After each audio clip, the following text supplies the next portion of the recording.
Welcome back to the Miracles and Grace podcast. I'm your host, Grace Meredith Hackett, and today we have a new friend of mine on the podcast. Her name is Codi. Hi. Welcome, Codi. Thanks for coming. We actually just recently met through a mutual friend she was hosting a baby shower for, and I went to the baby shower, and some of the girls, they were asking me about the podcast, and I have not even heard your story. I know very, very, very high level your story, but and I want you to speak to this. I don't want to speak for you, but you basically had reached out just saying, I feel like God's calling me to share our story more and how he did miracles and healed our hearts in miraculous ways through something hard that y'all walked through. Yep. And it just worked out perfectly that we got to get together and record this morning. So I know, and I'm so thankful. Well, and I left that baby shower and God was like, you need to tell your story. And he's been doing that this whole year. At our old church, he wanted us to share, and I ended up, a few moms came up after and they were like, we just lost our kid. And it might not have been to that scale. There was a few miscarriages, there was a few, but I'm realizing more and more there's so many moms who are suffering and they're in that grief part. And now that I'm past it, I'm realizing I need to be pouring into the moms who went through what I went through when I felt like no one was going through what I was going through. And there's so many people who are, and I want to be a mom pouring back into those moms that are walking in the grief phase right now because of how amazing God has been the last 3 years for us. So that's kind of, and then when I talked to Grace and she was talking about the podcast, I didn't even say anything. I left the baby shower and God was like, you need to reach out. I'm like, oh gosh, like that's hard. Like that's a hard story to tell to so many people when you're not used to sharing it.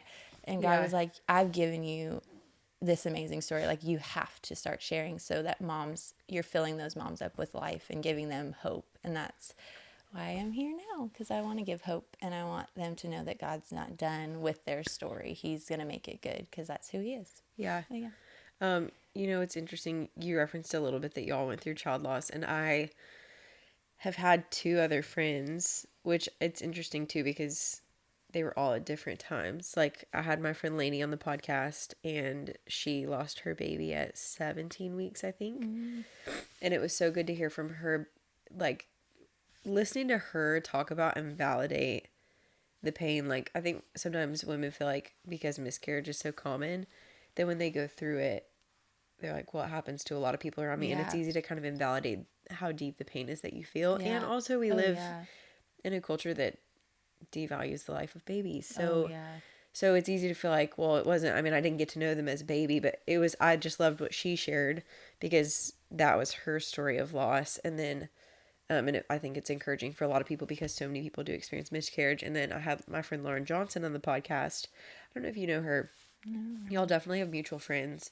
And she owns a night nursing company called Choose Joy in town. Oh, is that who, Lauren? Yeah. Yes. Yeah. Yeah. So y'all have a lot of mutual connections for sure. But she lost her baby because she had this crazy, genetic CTLN1 is what it's called. But she lost her daughter at 9 months. Aww. 9 months, I think.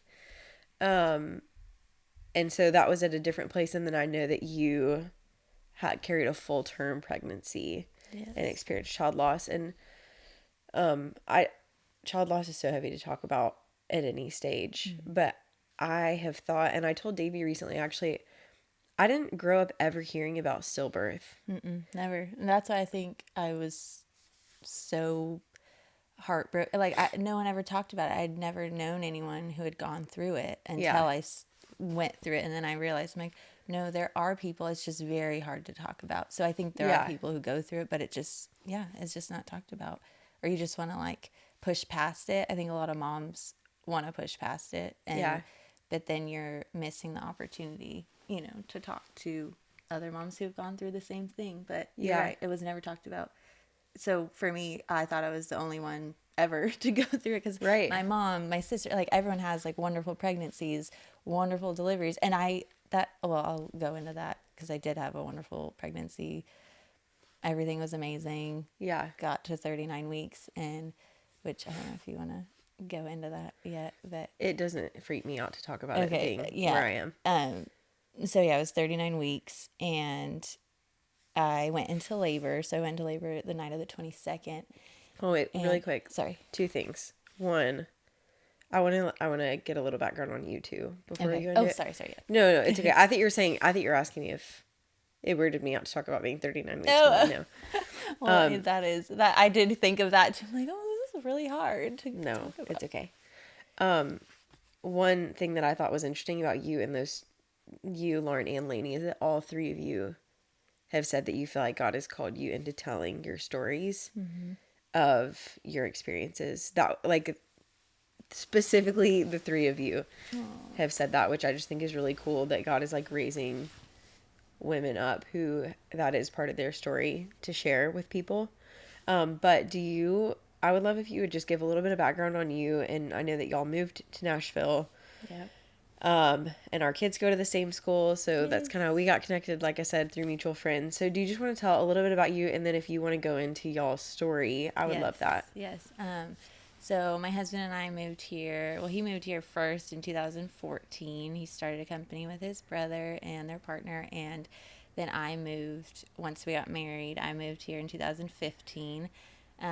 We were from San Diego. All my friends, I still love all my friends in San Diego, Marietta, Temecula, that whole area in California. And so we moved out here.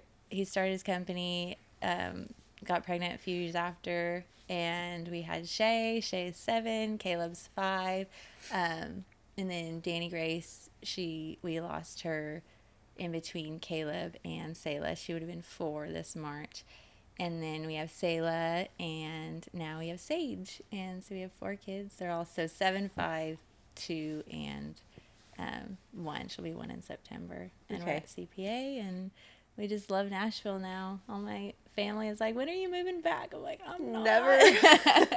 Yeah, I feel like everyone who moves here, specifically from California, but it's just such a special place. It really is. And the people here are amazing. And we're actually in Franklin, and I just love Franklin too. Yeah. So we were in Green Hills, Nashville area, and then we moved to Franklin once we had kids. And Yeah. I It's a great place to raise a family. Yeah.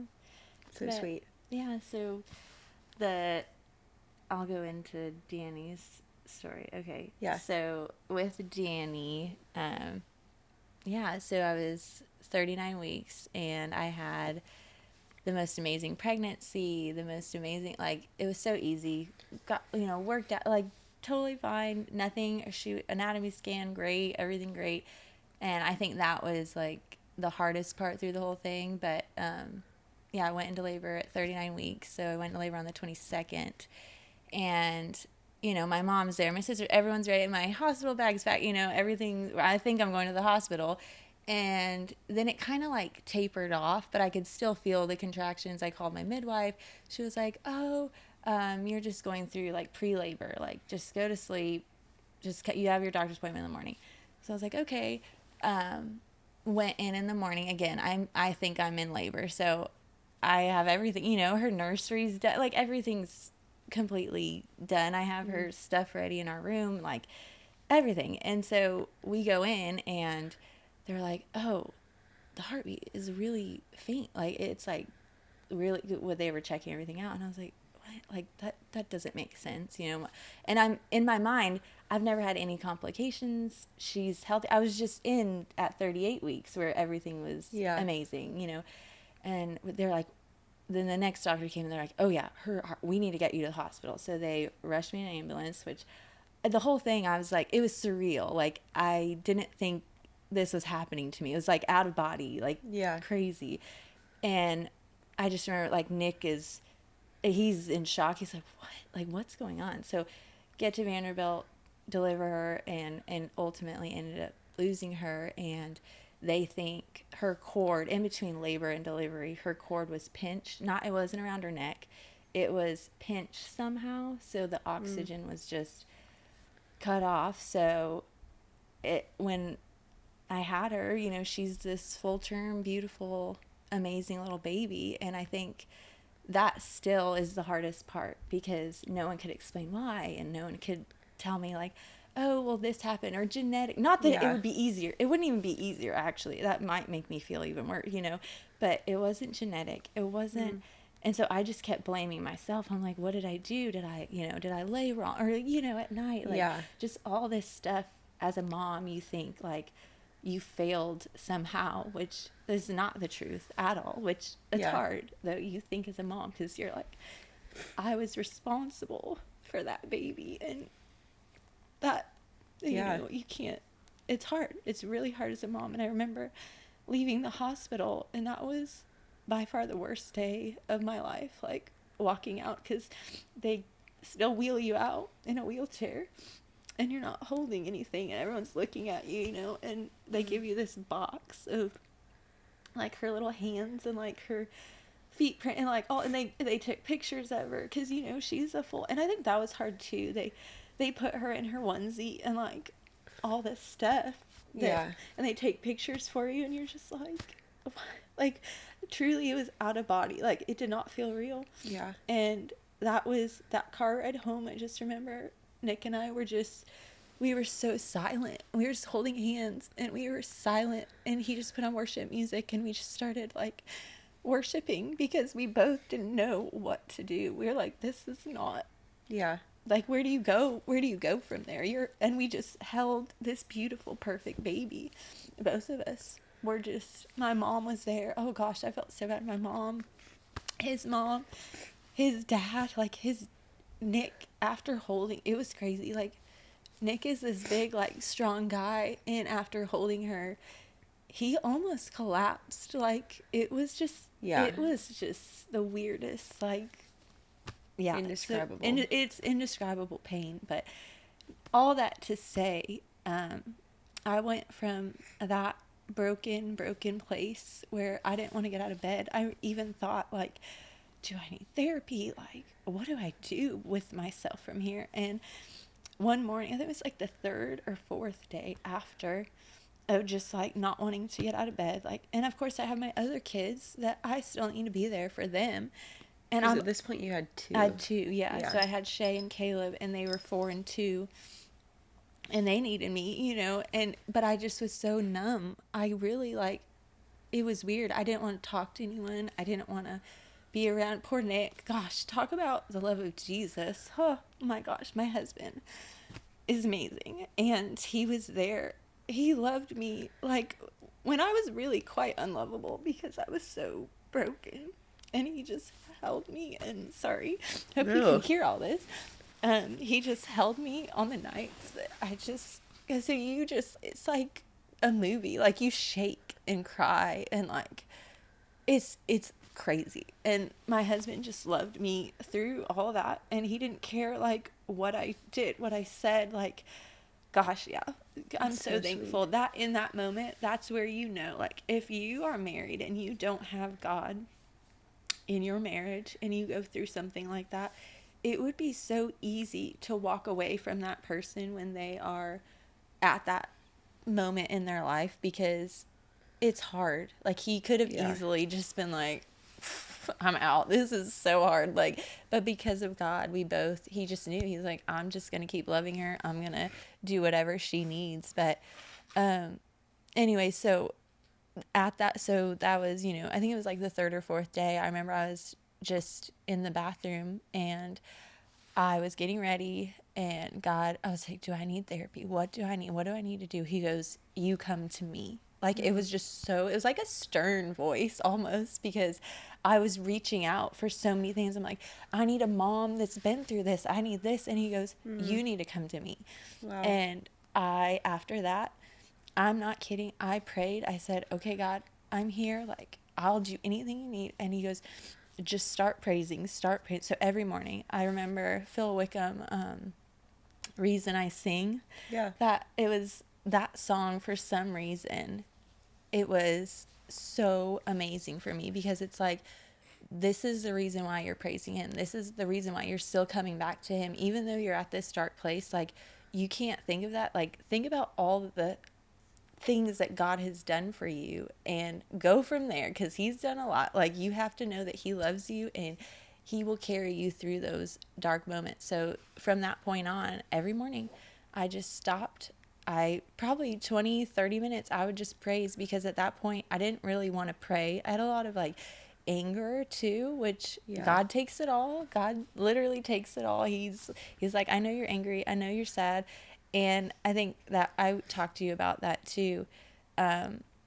Everyone was like, well, this is, God's plan or God's plan. And that phrase is not really correct. Like, God doesn't want me to feel pain or go through sickness, all that. But we live in a fallen world. So we are going to experience all of that. But God's like, I'm going to be with you through all of it and I'm going to make it good. So no, I don't want that for you. I don't want you to be heartbroken on the floor. Like, no, that does not, like, and I think that Right. was hard because everyone kept saying that phrase. And I'm like, I get it. God has a plan for my life. But to say it was God's plan is just like Yeah. it was, I had to shift my thinking because a lot of people were throwing out these little things here and there. And I remember this one pastor said that he's like, this isn't God's plan, but he's going to make it good. He has a plan for your life and it is good. So yeah, anyways, after that, just praised every day, asked for peace, asked for joy. And I'm not kidding. It was crazy. The peace I felt after that. Like, I've never felt that type of peace. And I think everyone else was kind of like, what? Like, how is she? And it was, I want to say a week or two, maybe 2 weeks after, Nick was like, what do you want to do? Where do you want to go? Like, is there anything you want to do? I was like, honestly, I think I want to have a game night with our closest friends. Oh. And he was like, okay. And we did. And that was the type of stuff that it was unexplainable. Like, the fact that you can feel that joy and that peace at such a dark time is truly God. But God wants you to do that. And I think that's what I had to face too. Or what I learned was that God wants you to feel joy through the pain. He doesn't want you to sit there in that pain and that grief. Start moving forward, start praising him, start thanking him. And that's what we did too. We praised him for our future children. And I was like, I don't even know if I want to go through this again, God, but I'm just going to praise you for our life, our future children, whatever you have planned for us. And from that day forward, it was life-changing. Wow. Just everything, peace. And then Selah, crazy.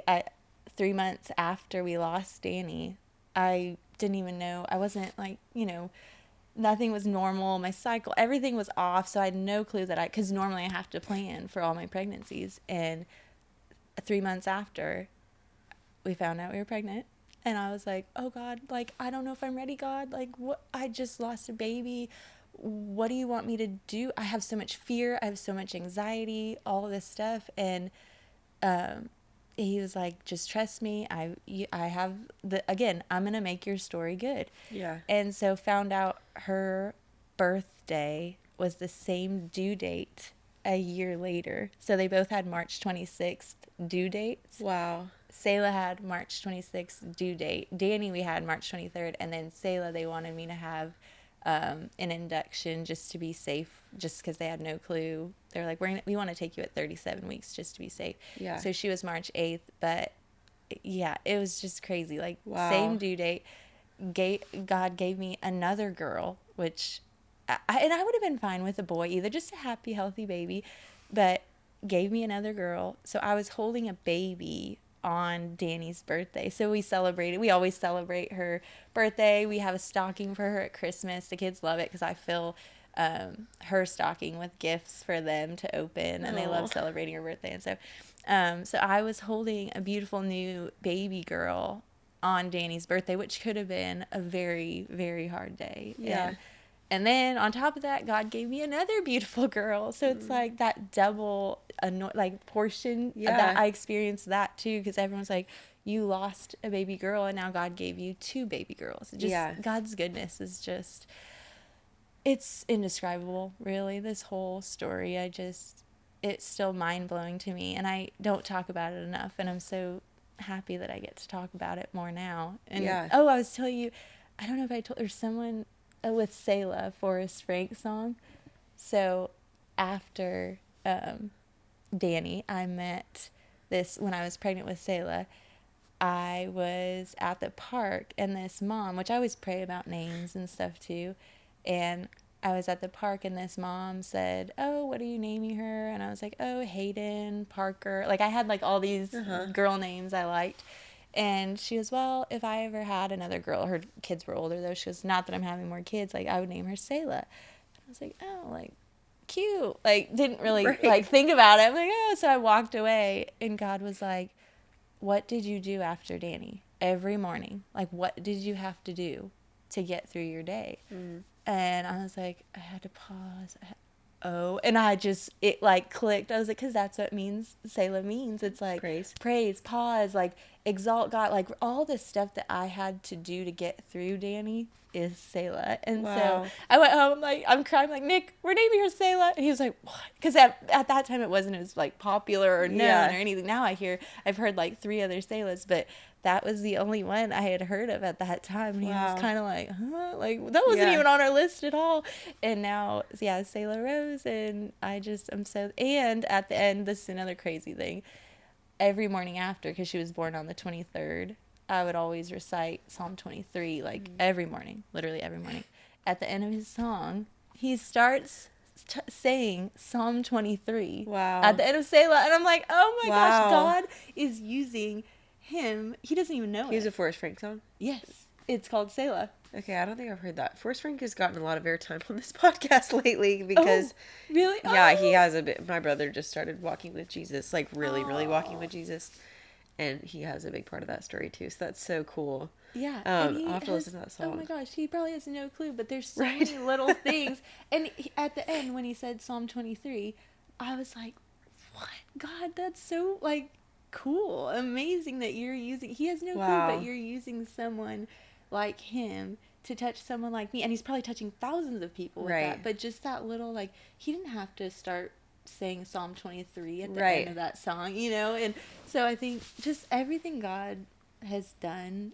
And all those little details. And all the little details. It's just been amazing. And sharing my story now, God has given so many, like, different opportunities with friends and women and just, like, everything. And they've come up to me, they're like, I just, like, you, like, well, it's not me, it's God. Like, giving us hope and giving us life and just all this stuff. And, yeah, I'm so thankful now. And I can't wait to do more and share more. And my hope is to start, like we talked about, helping moms who go through stillborn or any sort of miscarriage delivery, is helping them pay for that, because that's just crazy that you have to pay for it.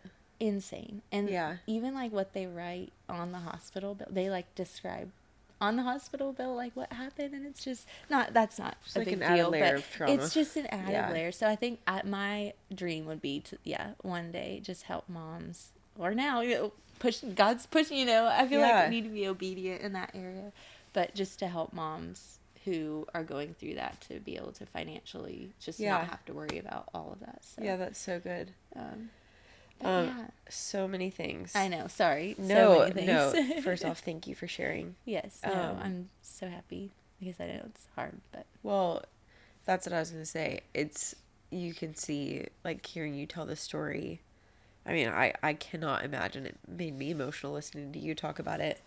And something I told my sister on the last episode is that truly, and I think I said this to you too, actually, in a text message, but one of the biggest miracles that I've been grateful to see, healing, like God is still doing crazy healings and saving people from crazy things, but hearing you talk about and like experiencing alongside you as you talk about it, feeling that pain and seeing that pain that you went through, and then to see you shift and now talk about where you are and the way that you're lighting up, and you're like, but God's giving me purpose in it, and I get to now speak to women about this, and he's given me these dreams and things and purposes for my life where I get to love on other people and be Jesus to them who have walked through the same thing.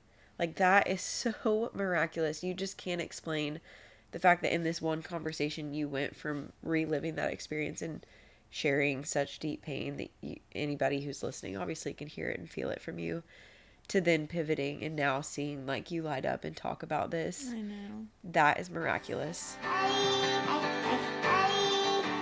One of my least favorite feelings in the world is talking to someone and feeling like my breath smells bad. And since using Spry, I have not had that thought one single time. For starters, their toothpaste is non-toxic and it actually works, which if you've gone down the rabbit hole trying to find a good, clean toothpaste, you know how hard that is to find. Then I keep their gum and mints in my car and diaper bag for easy on-the-go access. And not only do those freshen my breath, but they're actually cleaning and reducing bacteria in my mouth because of the active ingredient xylitol. And you know what's even more difficult than finding a non-toxic toothpaste that we love? Finding one that my kids love. But Spry is honestly a staple for our whole family at this point. My kids absolutely love it. You can visit sprysmile.com/grace to get your products and use my code GRACE for 20% off site-wide. That is sprysmile.com/grace and code GRACE for 20% off site-wide, my favorite non-toxic oral hygiene products. So something else that I thought of when you were talking that Lainey shared when she came on the podcast, she's my other friend that lost her baby. Like I said, I think it's 17 weeks. Was that a lot of people said to her, this is just how it's going to be. Like, this is the path forward for you. Yeah. These are the things that are going to be really hard for you. These are the things that you're never going to be able to work through or get over. It's just part of your story now. Mm-hmm. And she was like, I don't receive that. Yep. That doesn't have to be your story. And listening to you talk, I just hear that same spirit and theme in your story of like, it doesn't have to just be dark and sad forever. Mm-hmm. Like there's redemption there for waiting for you. And it's hard. It's always going to be hard. Yes, 1,000%. But exactly. There's redemption. There's beauty, joy, like all the things that God wants you to experience. You get to experience because you have him. Yeah. You know? And I think people miss that. Yeah. A lot. But. I'm curious, two questions that I thought of when you were talking. One is, when you found out you were pregnant so soon after that, how did you navigate that and manage, I'm sure, the natural anxiety that you felt? Because I have struggled with anxiety, specifically in the first trimester. I think it's really normal. Oh, yeah. But I can't imagine, and I feel like I'm always having to pray through that when I'm pregnant.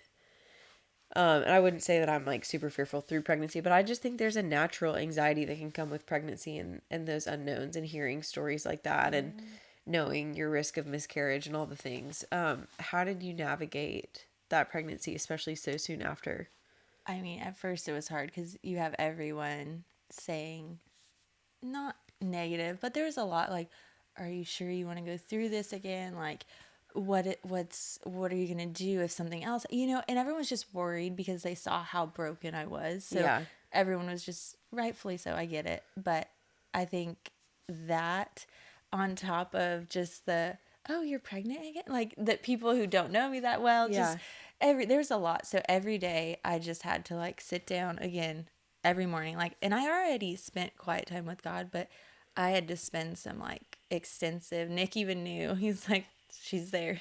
Like, I need like good 30 minutes just because I had so much anxiety, so much fear. I was like, God, I'm just trusting you. I'm trusting you with this baby. I know that you're a good God. And that's what I kept saying every day. And there were times where I had I'm mental, like, but it was like on my own. Cause I don't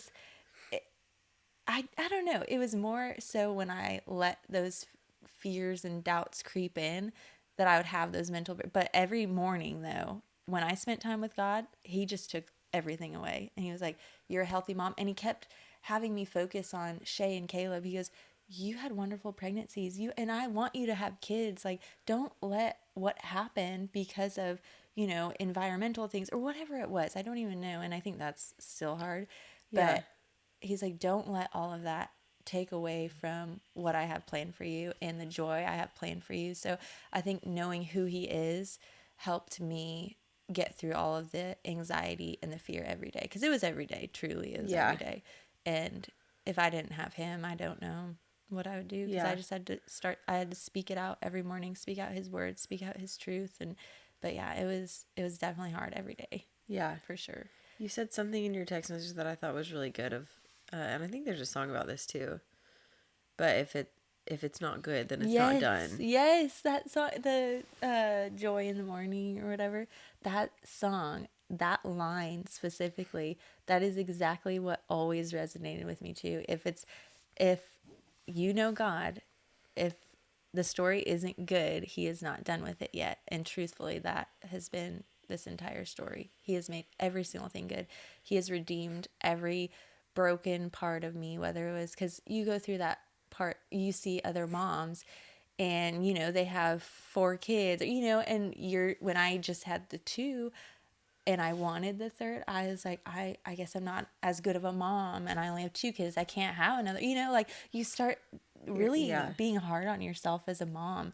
And God's like, no, no, no, no. Like, just throw all that out the window. Like, you need to focus on me and what I have planned for you, because that's what's going to get you through this. And you are an amazing mom. He kept reminding me that too. Like, that, don't let this define you. Yeah. And you do. You think like you're less of a mom because of what happened, which is straight from the enemy. Like, now I just like push all that aside. I'm like, that's from the enemy. That is not from God. I am a wonderful mom. I like, Yeah. you know?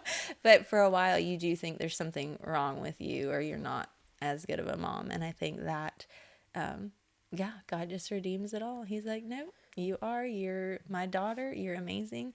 And that was one other thing that I learned from all this too, is I kept saying, you know, he loves Danny so much. Like, he loves Danny so much. One morning he said, that pain and that love you feel for Danny is what I feel it for Danny, but I feel that for you. And that was another shifting thing too, because I was so focused on, he loves Danny, Danny's in heaven, like, and he goes, I love you just as much as I love Danny. And I was like, oh, and I want the best for you too. And I think that was another huge, I mean, I have a journal and I should have brought it, but I just had to start writing down all the stuff that he taught me, because it was day after day, all this revelation, it's just knowledge that was there because I knew God, but I could never like apply it really, or I could, but not to this extent. And yeah, it's just been, that part for me shifted a lot too, as I love you just as much as I love Danny, and I have the best plans for you. And yeah. That's so good.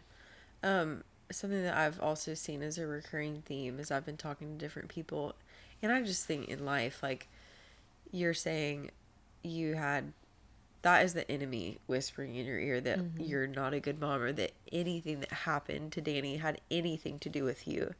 And anyone from the outside would be like, duh. Like, it almost, I'm not trying to invalidate you feeling that, because the enemy's lies feel so real when he says them to you, but anybody from the outside would be like, that's crazy. Of course not. Yeah. And I talked about this with my brother too, because there are things that he was walking through that we were like, of course you're not XYZ. He had the enemy in his head telling him these things. And I just think there's certain lies, like the enemy tells you things that he knows you're going to believe. Yes, exactly. And everybody else around you could look at you and be like, that's not true. That's crazy. But unless you have God who's coming in and telling you and speaking truth over you, you're going to believe it. Like, God's word is really the only one that can truly silence the voice of the enemy, you know? Completely. And his voice. Especially with grief. There's like, which I learned too, it's actually a spirit of grief that you have to say leave, because it's such a heaviness, and I didn't know it. Like, I learned so much about just our authority and our words and everything. My mother-in-law is amazing with that. I have so many, that's another thing, community through all this. Gosh, my friends, my family. I think I had meals for 5 months, 6 months, like more than any. Like, my friends, my family. I remember my sister, just everyone. Anyways, that was amazing too. That was another crazy thing, to see the love of God through my friends and family. Day after day, like the texts, the calls, which at first I was like, please don't text me, please don't call me, I don't want to talk about this. But then after I realized, like, God is just like showering me with so much love, because he knows like this is the type of stuff that'll bring you out as well. But so that was amazing to see through all my friends and family, everyone pouring into me. But where I got sidetracked. The spirit of grief. But yes, it's like a heaviness, and I didn't really know what it was that week after. And I think it was my mother-in-law, someone was like, there's a spirit of grief and you have to tell it to leave. Wow. And I was like, okay. So that more, I like, and it was crazy. I like opened up my windows and like, you know, like you Yeah. let light in, and it's just, there's so many symbolic things that were happening. And I was like, spirit of grief, leave in the name of Jesus. You are not welcome here. You know, spirit of fear, spirit of doubt, spirit, like just all those things. Wow. And it truly was like crazy the weeks after that, and everyone would just watch me. They're like, what? I'm like, it's not me, it's God. Or like the peace that, Yeah. or the fact that I could laugh. I told you that too. Like, Yeah. I always wonder, I'm like, okay, I'm like a shell of who I was like the few weeks after. How am I gonna be normal? How am I gonna go to the groceries, or how am I gonna love on my kids just and be normal? And God was like, let me show you, like, I'm Wow. here. Yeah. And so he was able to do that too, and I felt peace when I was around my kids, whereas I didn't at first. It was weird. I wanted them close, but I also knew I was missing one. So it was weird. I remember I took their first picture, like just out. They were playing outside. It was a few weeks after, and I knew I was missing one. So I like, and they had to. My kids. Oh my gosh, I feel so bad for them. They had to walk that journey with me too, which was so hard. My daughter is super intelligent, like emotionally, socially, just she knew exactly what I was going. She would ask questions. She was a light, and she still is always my one that if I say, oh, I have 4 kids, she's like, we have 5, Danny. I'm like, Oh. I know, and I think that's hard too. I'm sure your friends have gone through that when people say, how many kids do you have? Yeah. That'll always be like a hard question, because if you say 5, they're like looking at you like, where's your 5th? Yeah. And it's like, do you want to go into that? But I'm getting more comfortable with that too. Like, we lost one, like, and it's Yeah. hard because you don't want to be a downer either in the group, like where Yeah. people are like, oh, like, Yeah. oh, like that's really heavy, and you just kind of threw it out there. But I'm learning, if other people are uncomfortable, that's their, I have to do what makes me happiest. And Yeah. what makes me happiest is saying, like, I have 5, we lost one, but we have 4 on earth and 1 in heaven, and Yeah. just kind of navigating that. But anyway, so Shay is my, Mom, we have 5. And I'm like, oh, you're right. Because, you never know. It's hard sometimes to talk to random strangers and say 5 and then go into like a story Yeah. about it. But yeah, Shay was amazing through all of that. Her questions, her little heart, just, well, she's with the most amazing Father now in heaven. Oh. And my Wow. gosh, for her to know that stuff was just, Yeah. she just poured life into me in that time too. And the one other thing she said, most amazing Father. Oh, we were talking about, you pray, you want everyone to go to heaven. And she goes, well, we pray to go to heaven, and she's already there. I'm like, oh, like, because then Yeah. you think about it. What do you pray for your kids? Like, Yeah. you pray that they're in heaven. You pray that they meet Jesus. And obviously it's not the way I planned it, but she is there, and I get to meet her one day, and she's already with the most amazing Father, pain-free and Yeah. not suffering. And I think that is amazing too. That was another lesson. I'm like, you're right, Shay. We Yeah. do pray to go meet Jesus. Wow. I know. So It's so crazy how healing kids are, and so healing. like there have been times when I've been so sad about my dad or something, and like Crew giving me a hug or loving on me is like the most comforting thing, and he's Yes, 3. I know. And to your point, something that I think is awesome that you're talking about is like, and I've been thinking about this ever since I talked to Lainey. Sorry, pardon my sniffles. I went through this pregnant too. I had a very bad stuffy nose all Yeah. the time, and it was running. Y'all are gonna love me when I get back from having this baby. I'm gonna be so clear. I'm gonna be the best podcast host. But she said, I thought this was so good. She said, basically, like she gets 2 babies because she also had a baby Oh, after yeah. her loss, and she's like, number one, I wouldn't have Rosie. Exactly. if- I always think about that because I think I only wanted 3 originally. I was like, oh, so it would have just been Shay, Caleb, and Danny. Yeah. And so, yeah, I always think about that too. And now you have 5 kids, and yes, 4 of them you have on Earth, and you'll have during your time on Earth. But your time on Earth is such a blip, and then know. you're gonna be in heaven forever with your 5 kids. I know. And to your point, what you pray for your kids is that they go to heaven and they know Jesus and they spend eternity with him. And it's like, that prayer was answered, like you said, not in the way you would have chosen. But one thing we've talked about a lot is having eternal perspective. And if you really do have an eternal perspective, our life is so short and it's such a blip on the radar. And for eternity, which is really what matters, it doesn't invalidate it being harder during your time on earth. But you'll have 5 kids with you in heaven. I know. I can't wait. And we always talk about that because Shay's like, will she remember me? Will she know who I am? I'm like, you know what? I think she will. Like, because the more like, and I got really into heaven too. It's funny how different things make you like read certain books or listen to podcasts or, you know, all that stuff. So I started really diving deep into heaven and people who've had like dreams of heaven and just like really cool stuff that it made me so hopeful. So if anyone's going through that grief stage, like that helped me for some reason, is like the focus on heaven, because then it makes you think this is so temporary. Yeah. And then, are there any specific books you'd recommend? I think it's I need to go back. It was by, she's kind of out there, Kat Kerr. Okay. she's like a heaven like prophet, but for some reason she brought me so much peace. People are gonna be like, what? Like she has dreams, like God, like she'll have dreams of heaven, and I believe her. Truly, I believe her. I think some people are like, how does she always have these dreams of heaven? But she's so straightforward, and she's like, I don't care if people don't believe me. Like, God sent me on a mission. God told me, like, go to heaven, like, or not go to, but like, when I take you to heaven through your dreams, go tell people about it. She's like, so I'm just obeying God. You don't have to believe me. She's just she's older now too. She has pink hair. She's like, that's hilarious. But like for some reason, she really helped in hearing her talk about heaven. And I think she even does mention like with loss and miscarriage, she goes, you're going to know exactly who your baby is. And that just brought me so much happiness. And so I think that I need to look up her book, but that's Davey read one after his mom passed, and the name is literally Heaven. It's called Heaven by Randy Alcorn, and it says, I think I've heard of that one too. Biblical answers to common questions about heaven. And he said the same thing. He was like, it's really cool learning about heaven and being able to picture more of where she is and know about it. Helps me. And I had a dream, and she was in like a meadow. So now whenever I see like paintings of like little girls in meadows, my sister just got me the prettiest painting.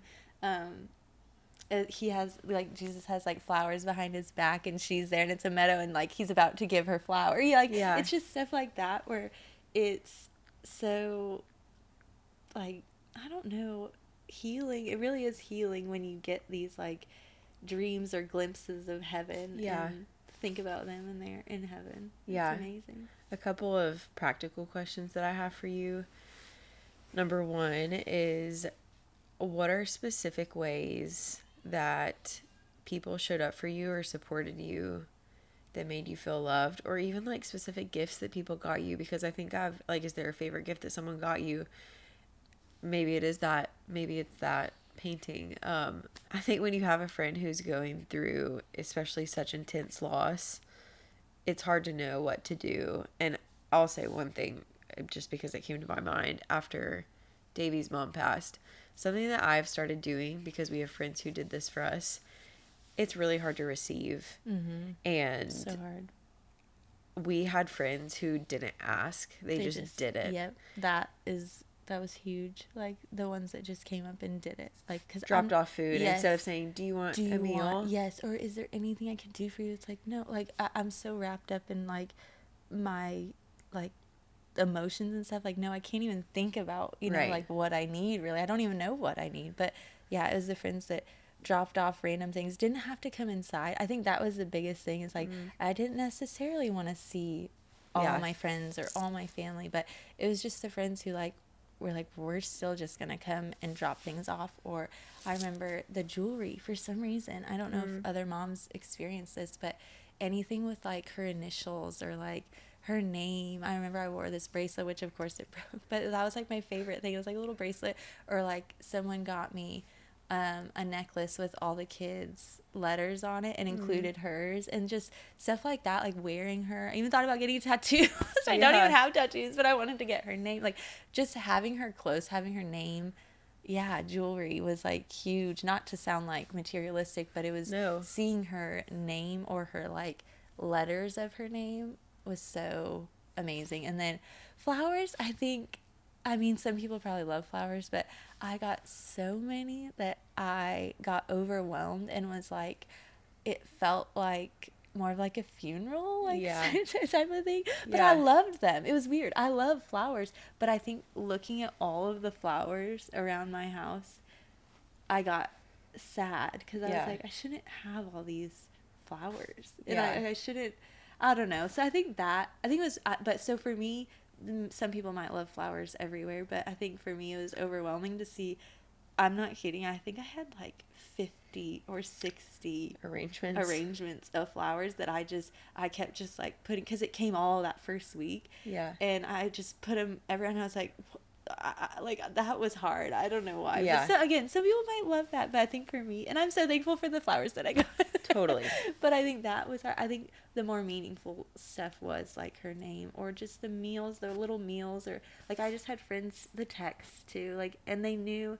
It was the friends who didn't need a response to. Yeah. They were like, I'm just gonna send you verses and all that. And like half the time I would read it, but I just getting like my mind to wrap around like responding to everyone was hard. But it was the friends who didn't care that was so meaningful too. They just loved me through that time where I felt like I was very unlovable. Like I kind of shut down because you don't want to see people, like even my neighbors, like I didn't want to, because they're all expecting me to have a baby, and like I didn't want to go outside because I didn't want to explain to my neighbors, which thankfully I remember my mom took the kids on a walk, and she was like, hey, I just realized like all your neighbors like think you had the baby, like do you want me to just start telling everyone? And I was like, yes, like please, I don't want to go through literally every single neighbor, where's the baby, and that I did already have to face that a lot. Like I remember I went back to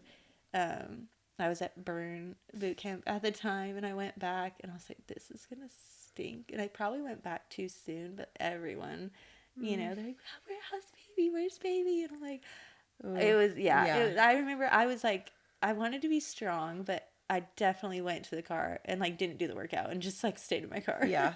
And started crying. So like that was hard, I think, but the people who just loved you through that and didn't care, I think that was like amazing. Just showing up without, like you said, not asking, just showing up and doing the little things were amazing. Yeah, no one's going to be mad at you for dropping off a meal. Even if they literally don't eat it, they're still going to remember the fact that you dropped off a meal and showed up for them. Yes. Yeah, I'm a big advocate for not asking. And everything that you said is such great practical things. And even for jewelry, I would also say this is, again, it's not materialistic. It's just like, I think to receive something meaningful, especially when you're walking in that time and you're like, someone gave this to me after we lost her.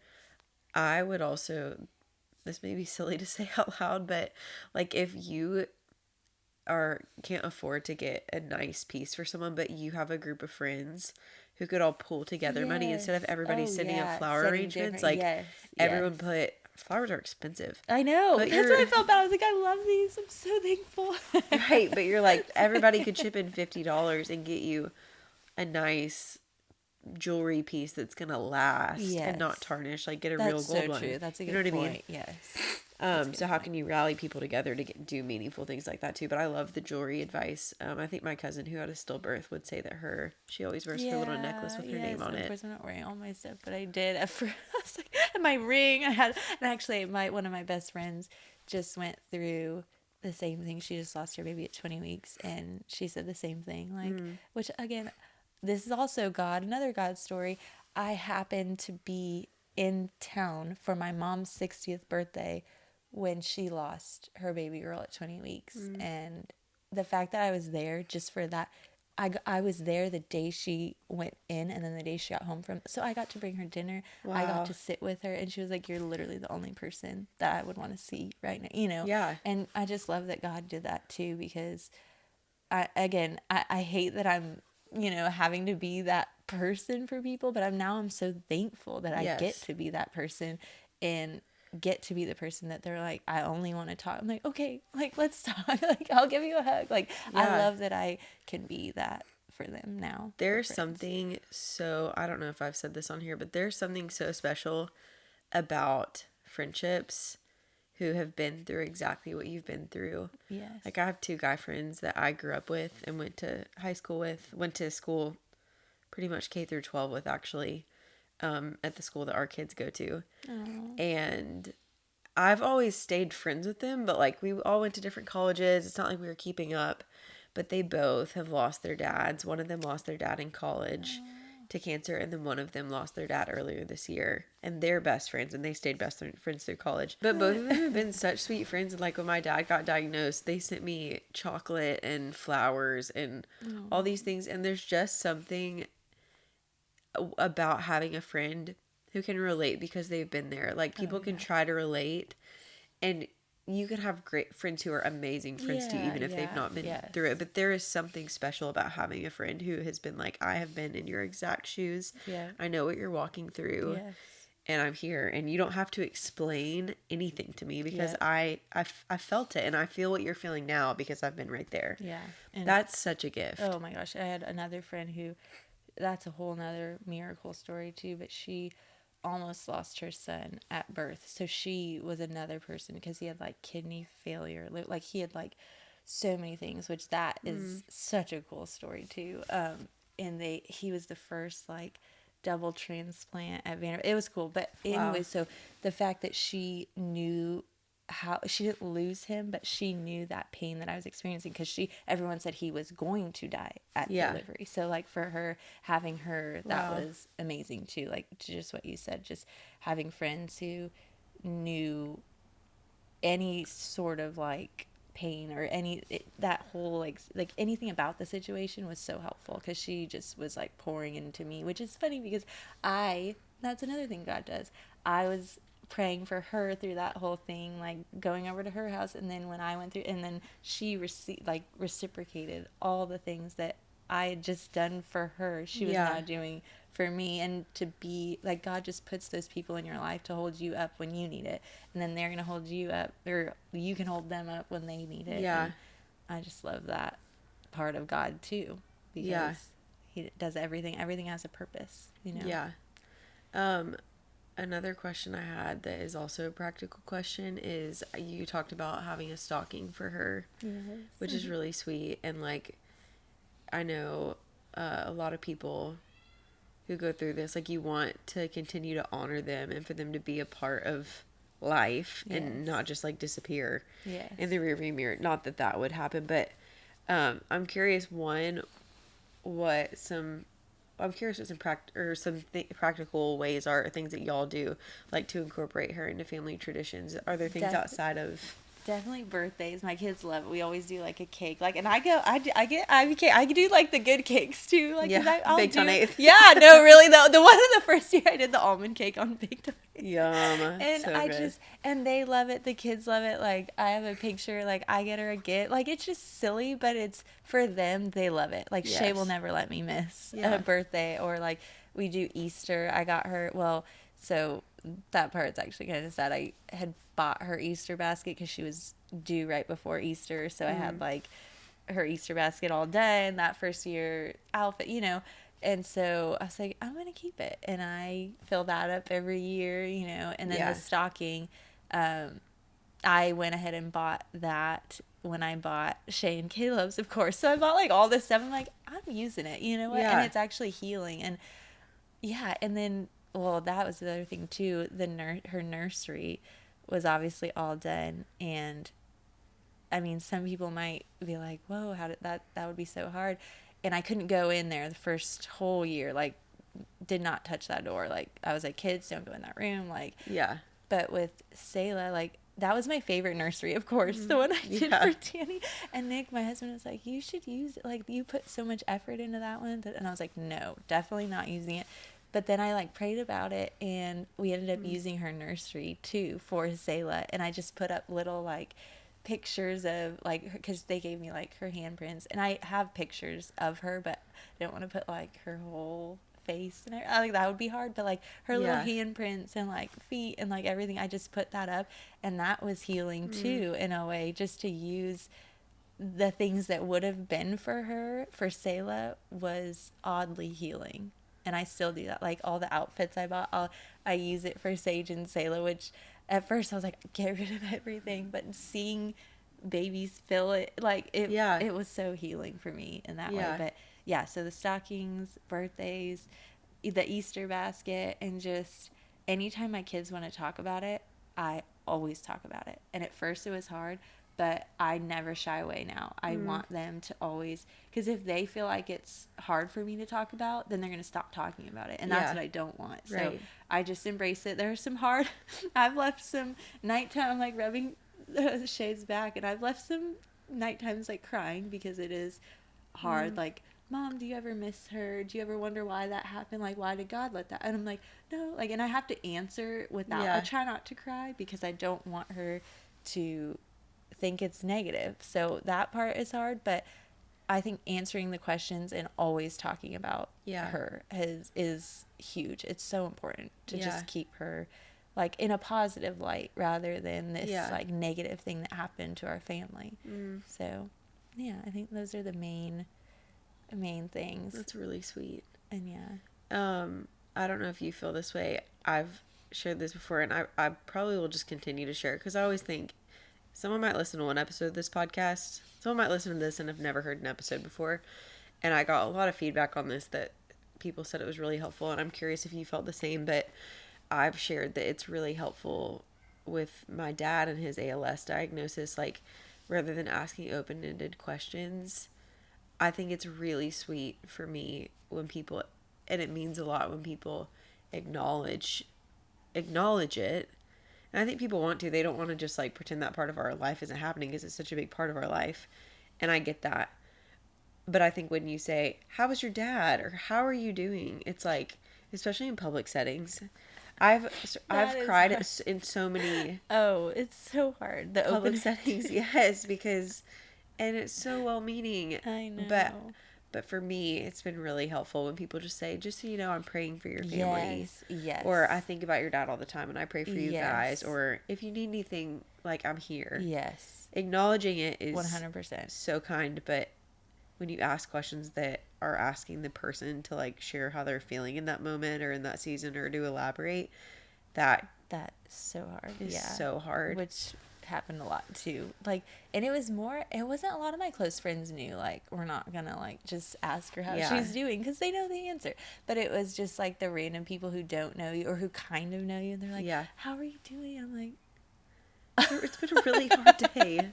like And you it's just been opened a can of hard. worms Yeah. and now I'm going to sob on your shoulder. And you know what else this has taught me too is you never know what someone is going through just outside. Because I remember, Yeah. it was my first time out of the house and I was driving to the grocery store and there was a green light and in my mind I was still like, and I got honked at and I started crying. Yeah. But like, he doesn't know that I am out of the house for the first time today since, what happened. So that has shifted everything. I look at people in cars now or like walking and I just start, I'm like, God, who do you want me to pray for? Like, cause I know now. Yeah, like, I've had that thought too. Yeah. Like, you don't know what people are carrying or what Yeah. they've gone through. And I'm now thankful for that perspective too that has come from Danny, which I always had that heart, but never not every single day. Now, Yeah. literally all the time, I'm just like, okay, God, who do you want me to talk? Like, who is Yeah. suffering right now, or who needs help right now? And it's hard to do with kids because I feel like you're trying to get from place to place. But that Yes. has definitely made me stop and slow down and really think about. And yeah, people driving too. I'm like, do they look sad? Should I pray for them? Yeah, Like, and I'm going to have grace for that person even when I'm frustrated because Yes. I feel like living in the assumption it's just better to assume, maybe not that someone's going through something hard, but to always keep at the forefront that you have no idea. No idea, yeah. Because I've been in that position too where I'm like, that person didn't know that they were rude and they Yeah. had no idea the morning that I've had or Yes. the day that I've had. Yes. And when you're in that, it makes you think that way with other people, or when you're really frustrated with the way someone's driving, or we just have no idea what people are walking No through. idea. I know.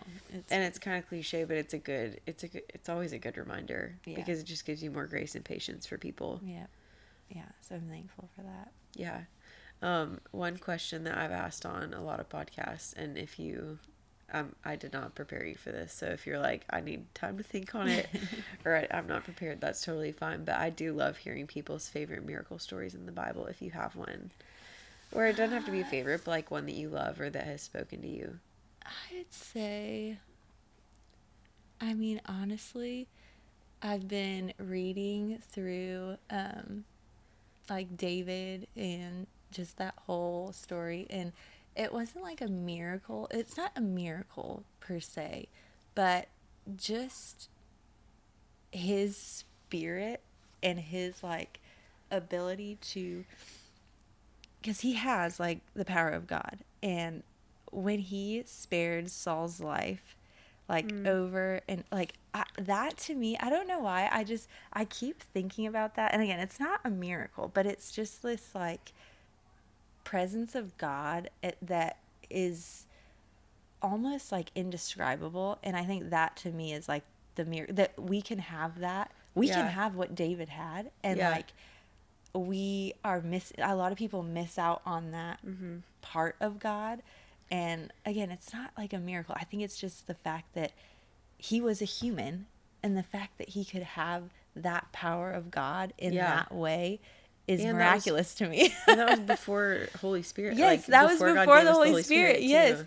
And I just, reading through that, I'm just baffled that someone can have that much amazing power and grace and love for people. And I like that to me is not a miracle, but it is a miracle to No, my it's so good.